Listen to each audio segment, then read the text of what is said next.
ఇన్నాంటి అటు ఇటు వెళ్తూ మమ్మల్ని చూస్తున్నా అన్న వంశీనా అసెంబ్లీలో చంద్రబాబుని తిట్టావు కదన్నా, లోకేష్ తిట్టావు కదన్నా, తల్లిని తిట్టావు, అది భార్యని తిట్టావు, కొడుకుని తిట్టావు. సారీ చెప్పన్నా. సారీ మేము ఎందుకంటారా? సారీ మేము ఎందుకంటావు? అప్పుడు అధికారంలో మేము ఉన్నాం. కౌంటింగ్ 4 బూతులు ఎక్కువ అంటాం. ఏమనుకున్నావా? శ్రీరెడ్డి అక్క పవన్ కళ్యాణ్ ముంజా కొడక అన్నావు, ఉల్లిగా అన్నావు, మాదొచ్చేది అన్నావు. సారీ చెప్పక్క. ముసలి ముంజా కొడక నేనెందుకు చెప్తాను రా సారీ? నా వెనక జగనన్న ఉన్నాడు.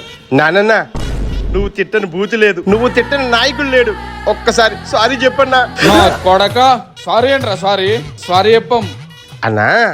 తల్లిని చెల్లిని భార్యని కూతుర్ని అందరినీ అనరాని మాట్లాడినామన్నా, మీరే సారీ చెప్పట్లేదు. అలాంటిది చేపురాలకి ఆవేశంలో ఒక మాట అన్నాడు, అది తప్పే. అందుకే 4 గంటల్లో జైల్లో వేశారు.